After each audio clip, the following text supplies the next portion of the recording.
Hi ළමයි. අද මං කොත්තු හදන්නයි යන්නේ ගෙදරදී. මේ මං පෙන්නන්නේ මම හදන විදිය. මං ඉස්සෙල්ලාම කොත්තු වලට අවශ්‍ය රොටි හදලා රොටි ටික කපා ගත්තා. මේ පෙන්නේ මං අද මොනවාද දාන්නේ කියලා කොත්තු වලට. ඉස්සෙල්ලාම පෑන් එකට ඔයිල් දාලා ඒක හොඳට රත් කරගන්නවා. කරපිංචා, ලුණු, මිරිස්, ගෝවා, කැරට් කපලා තියා ගන්නවා. ඉස්සෙල්ලාම අපි කරපිංච දාලා කරපිංච ෆ්‍රයි වෙනකන් ඉඳලා ටිකක් අපි ලුණු දානවා. අපි ඊට පස්සේ මේකට මිරිස් ටික දාලා හොඳට බැදෙන්න දෙනවා. මට කොත්තු හදන වෙලාවේ මම ළඟ ගාලික් තිබ්බේ නෑ. ඉතින් මම ගාලික් පවුල තමයි එදා යූස් කරේ.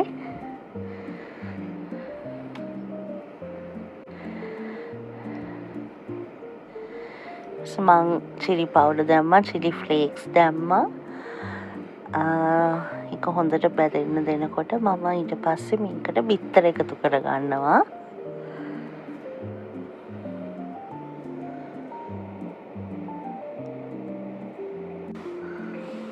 ඊට පස්සේ බිත්තර ටික හොඳට ෆ්‍රයි වෙනකන් තියන්න ඕන. ටිකක් අපි ස්ක්‍රැම්බල් කරගන්න ඕනේ. ඊට පස්සේ මම ඔක්කොම කපාගත්ත ඔක්කොම රෝල් ටික දාගන්නවා මේකට.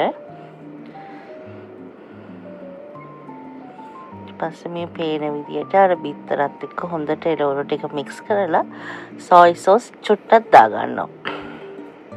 ඊට පස්සේ හදාගත්ත චිකන් ටික දාගන්නවා. ආයේ මික්සි මේ ටික හොඳට මික්ස් කරාට පස්සේ මම මේකට දානවා අපි කපපු රොටි ටික. ඔයගොල්ලන්ට පේනවා ඇති මම මේකට තාම ලුණු ඇඩ් කරේ නෑ.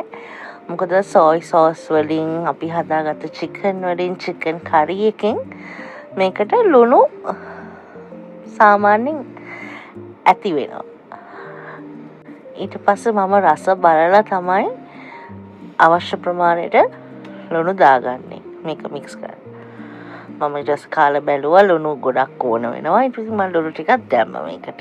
මොකද මම හදාගත්ත රොටිත් එක්ක ලුණු ටිකක් වැඩියෙන් ඕන වුණා.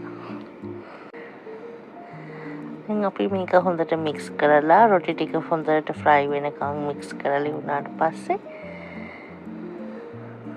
ගානිෂ් එකක් දාලා කන්න තමයි තියෙන්නේ. ඔයගොල්ලන්ට ඕන මේකට චීස් ඇඩ් කරගන්න පුළුවන්. මම චොට්ටක් ඇඩ් කරා. මොකද මගේ හස්බන්ඩ් චීස් කන්න කැමතියි.